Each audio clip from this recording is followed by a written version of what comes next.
What up, my nerds? I'm Ricardo, the roleplay gamer, and I like to party. Welcome to This Is Not a Review, the first impression series with the arbitrary dank rating scale. It's out of 8. So this is City of Brass, which is a early access roguelike, or roguelite if you will. I personally don't much care for the term roguelite. We don't need to get into why. But listen, disclosure, disclaimers, whatever, out of the way first. I did receive this game for free from the developers, but rest assured, that does not colour my opinion of the game one way or the other.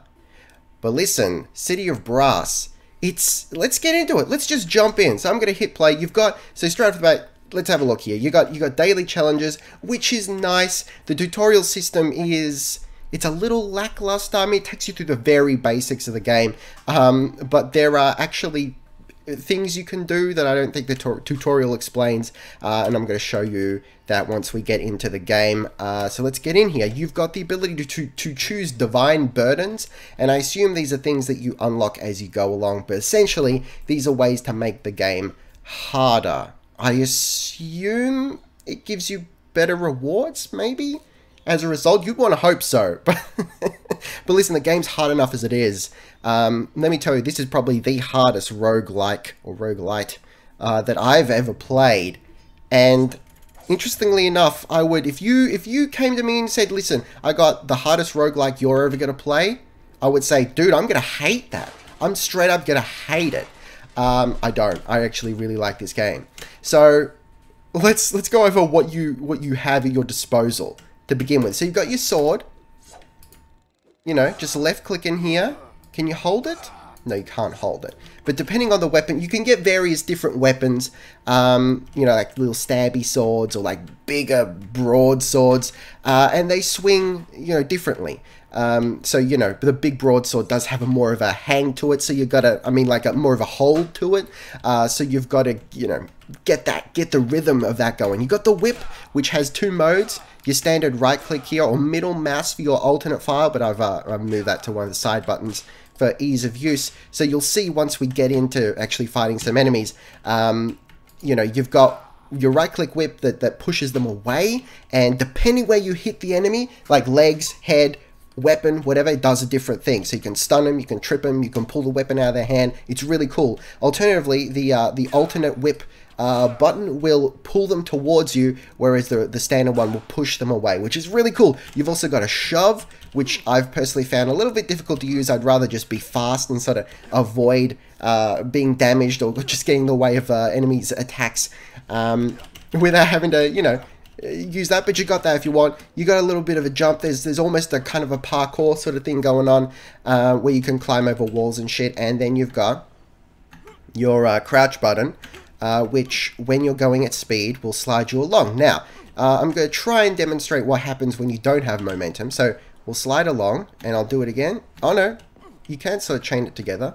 Alright, hang on. What if I turn run off? Can I do that? Hang on, turn run off. There you go. So then it's just a crouch, right? So you got to toggle for running on caps lock, and then you can also sort of like hold shift to do the opposite of what you're currently doing, if that makes sense. Sprint on by default is good. I don't understand why you would ever want to not sprint. The reason I'm explaining all this before we get in is because this shit is frantic. We'll talk about that in a second. Alright, so let's just get into a standard run. This city is going to fuck you up, alright? So the general story here, we'll explain that in a second, but the general story here is it's very sort of Aladdin, 40 Thieves kind of shit going on. It's this city that in the tutorial gives you the sort of basic rundown of what the city's all about. But it's like, you know, they were standard. Folks in the city got greedy. They trapped all these genies to ensure that the city would be immortal, but then it kind of went cursed and shit. And now there's all these riches trapped inside, and everyone's dead. And you've got to go in there, and you're essentially, I guess, you're a grave robber. You're a filthy scumbag who's trying to steal all the gold. And thus we have City of Brass. So what we're looking at here is one of the genies, I guess, who they're vendors. They shop, essentially. So you know, you get gold from scooping up treasure and whatnot in the form of lamps and little gold boxes and whatever. and then you spend it here. Now I haven't got anything, you know, enough gold to buy any of these things, but I can make a wish. I'll be honest, the wish mechanic is, I think, the only thing I don't fully understand. You start a run with 3 wishes. What does that mean? I don't rightly know, but let's make a wish. It's a roguelike, you know, so... Wish. Oh, hang on. Does the wish then re-randomize this? Maybe that's what it does. Oh, okay. I'm an idiot. So that has to be what it does. So making a wish changes what's available in the store, but I still can't afford it, so don't worry about it. You got 3 wishes. Anyway, so you can pick up items to throw, and that's actually one of my favorite means of attack. I think I like the whip. I don't necessarily like the sword because it's hard. It puts you in harm's way, you know. Let's pull this guy towards us. Smack him up. It's real good, alright? Then you can also, you got this shit here. So there's a lot of like hazards, there's traps you got to look out for that will fuck you up. I think I've died more from traps than anything else. So what do you say we get into a run here? So essentially, the whip is multi-purpose. You can whip traps to trigger them, so then you can walk through them and not get hurt. You can whip enemies.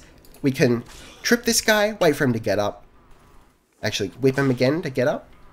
Let's just wait for him to get up. Alright, hit him in the head, and now he's stunned as fuck. He's real stunned, dude. Now I'm going to try the hardest one, which is trying to disarm him.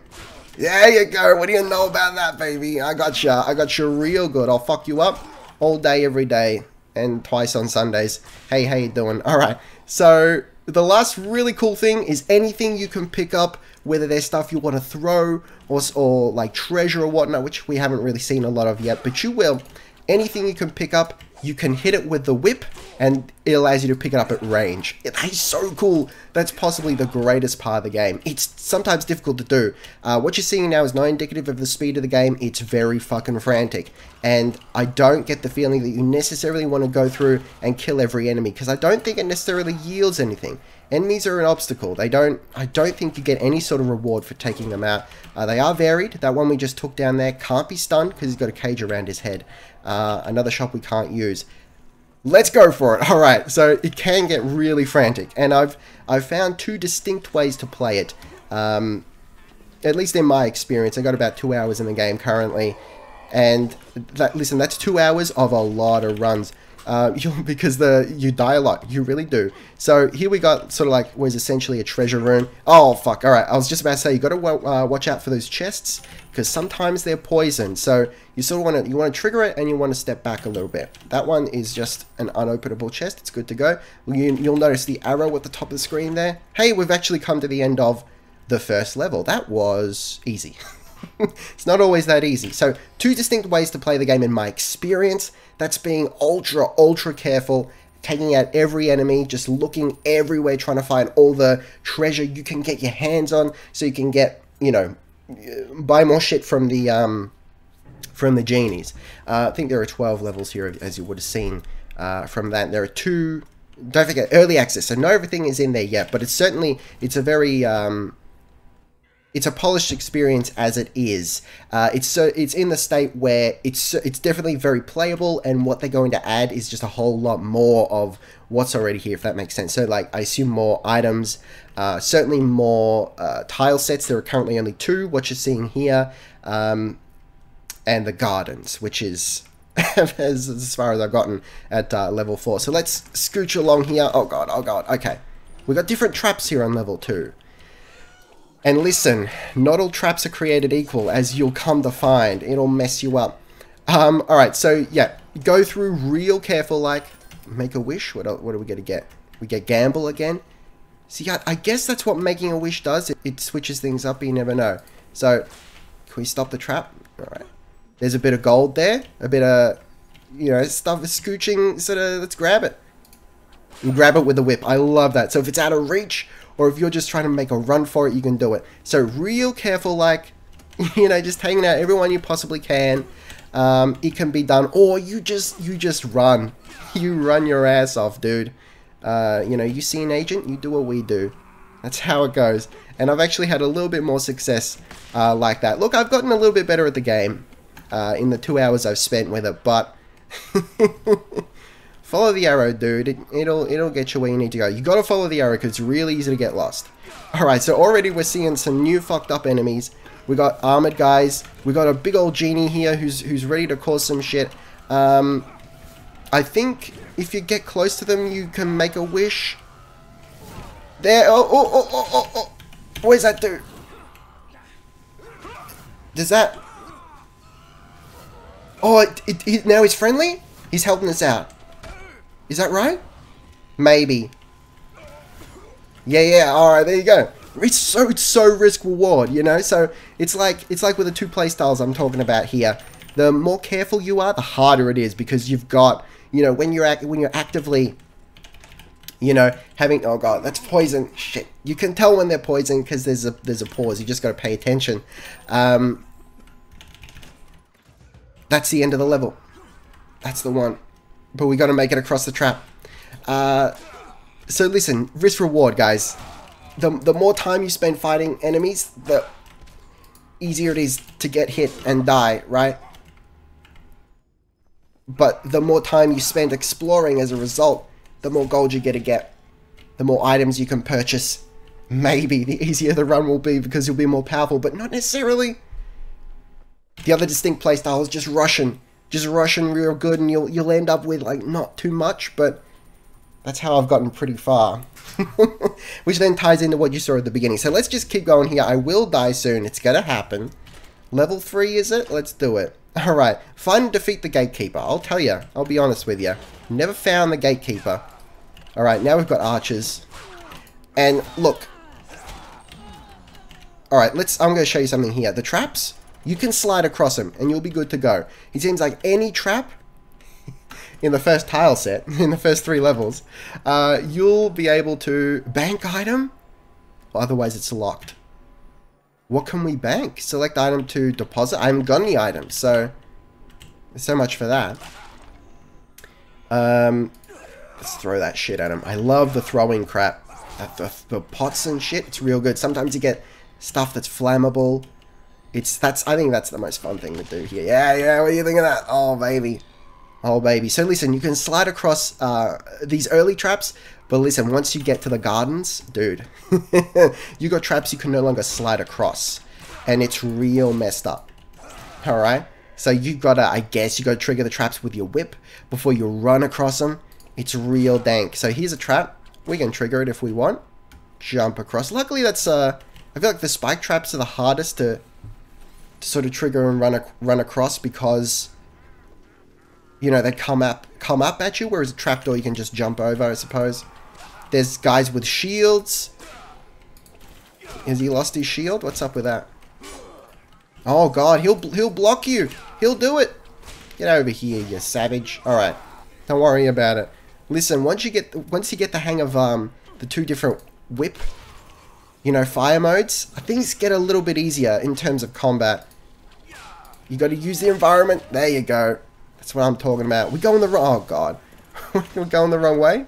I think we're going the wrong way. Oh, shit. What's happening? See, you can screw yourself over real bad. Alright, that's the guy with the shield up there. Okay. Oh, what? He climbs? Wait, I haven't seen this. Oh! What is this monstrosity? Oh, don't fall down the hole. Oh, he's a real savage. No, his shield's too big. I'm getting out of here, dude. Alright, let's go. Alright, where are we? Where does it want us to... Down here? Oh, shit. He's chasing me real good. I haven't seen that guy before. Oh, wait, no. He's the big boss we have to take out. He's the gatekeeper. Shit. Oh, Christ. Okay. This is it for me. Oh, shit. Alright. Did I get him? Oh, I got him into a trap? Oh, I'm a genius. Alright. That's how you do it, I guess. Okay, so let's get out of here. Where is out of here? That way? Alright, so you can get past this point without taking on the gatekeeper, because I've done it before, you know. Like I said, that's the first time I've seen the gatekeeper. That's pretty cool that we took him out. So does that mean we get a key from it? Looks like that's what we've got. What does that allow us to do? I don't rightly know. Where do we have to go? Oh, through there? Okay, let's do it. Here we go. Treasure room. Let's do it. I really like it though.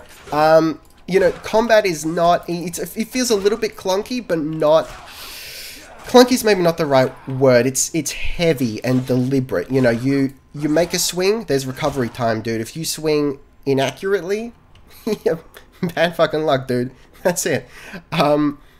So you got to be careful there. And it's, you know, with the whip, I feel like it gives you enough tools. It gives you enough tools to not only have fun, but you can make it through. And here we go. Let's get the big sword. It's not necessarily my style, but dank, it looks cool. All right. What do you think of that? Oh, I just got that. I just smacked the spear out of his hand. Let's go. Oh yeah, baby. What do you think of that? That was not good. I just hit myself. Let's get out of here. Okay. Am I going the right way? Do you want to... He's just a friendly? Okay. I was hoping to get something from him. Let's go out of here. Come on, dude. I'm on half a heart. Oh, God. That's it. That's the one. I'm all done. All right. So let's get back to the main menu over here. And I'm going to show you one last thing. So the daily challenge is fairly standard. I think there's not anything particular. Oh, hang on. There might be divine burdens attached to the daily challenge. I think that's what makes it different. But let's start a new run here, and I'll show you just one more thing, which is this portal. It seems like whenever you get... We'll jump into the portal here. This is going to take us directly to level 4, and I think that's because I've gotten to level 4 before, right? So it seems like maybe whenever you get to a milestone, it will allow you to teleport there, something like that. So now we're at the gardens. I believe this is the only other tile set that exists. Now, the gardens is messed up because... there you go. It's got that. So, that's a trap that you can't trigger with a whip. You can't, I'm going to show you. You can't slide across. How do you do it? Do you just jump over, maybe? Alright, that one you can jump over. So you can't jump over the spikes at the beginning because they'll still get you. You can jump over the trapdoors. You can jump over these, but you can't slide across these. Dude, there are rules, and it is messed up. What am I getting here? Summon a companion, but I haven't got any gold because it's a new run. Okay, someone's shooting at me. Let's get out of here. Oh, God. Look, and this is where it gets really messed up. You got, oh shit, you got genies coming at you from every which way. You got flying legless dudes. you got magician, oh shit, you got skeletal crap. You got magicians. I feel like the only weakness this game has is, oh Christ, that's essentially a mimic. We can't get through there. Why can we not get through there? Oh God, why? Wait, do we need to pick something up? This is all new to me. Do we need to grab something in order to get through, or what? Oh, hang on, the eye? The eye! Oh! That's really cool! I dare say that's a trap. So I'm just gonna jump across it. Look, let's move. Let's just go. Oh, that's totally a trap. It's all about, let's slide out of here, baby. Okay. I'm gonna get... I don't know what that was, but it was a whip upgrade. What does it do? I don't rightly know, but I'm in the brambles. It's real frantic. Okay, there's another eye door. Oh, shit. Move it. Through this door. This is where we need to go. Okay. I need more treasure. I've got a pathological need for more treasure. Okay. Oh, Jesus. I should just run. You can't quite get stun locked, but you can get cornered. I've never been in a situation where it was impossible for me to get out, but it's been very difficult. And as you can see, I lost a lot of health doing that. So hey, I think this is the very first time I've ever gotten to level 5, the Forgotten Terrace. But listen, what I was saying before is I feel like the only real negative I can level at this game that isn't pertaining to, you know, the fact that it's early access and perhaps, you know, isn't content complete as a result. Oh, cool, new weapon? Oh, I like that. Can we like, oh, let's go right through there. All right, we can pick up some shit. Throw it. That's the best thing to do. Grab the eye. Let's just get out of here, dude. We gotta get the momentum going. Strap of impact? What does that do? Strap of impact? Dude, alright, I need to test out this torch. Get out of here. Wow, it does a lot of damage. I appreciate that. I appreciate that. Okay, let's do that, whatever that does. What is it? Is it like, I don't rightly know. Look, it's definitely got that roguelike vibe in that it doesn't explain anything. And I feel like if you're not into that, listen, this game isn't gonna change your mind on that particular point. Oh shit! But look, that's the furthest I've ever gone. It was pretty dank. So listen, let me circle back to my point. It's really difficult to keep a train of thought here with this game because it's so frantic. But dang, it's a hell of a lot of fun. So listen, I feel like the biggest downside to City of Brass is just the city is really nice. I really like the art style. It's shiny. It just looks really good, and I'd love to explore more and see the sights, but it's so frantic you can't. Now, I suppose you could play, you know, methodically, very carefully, which in my opinion makes the game very much harder. But then you'd get that ability to explore a little bit more. But hey, that's just the way it goes. There's also the ability to, you've got a seed for each run. So if you guys want to play the seeds that I've played here, you can do so. I can also just copy the seed and play it again, which is really cool. I really like that. But listen to me, City of Brass. It's cool. I really do like it. It's my type of roguelike. I believe it's currently it's $25 US on Steam. Currently 20% off. So it's it's like 20 bucks. I think in its current state of early access, all right. I don't know. I feel like 20 bucks is absolutely the right price. So if you're interested in it, I feel like it's currently at the right price there.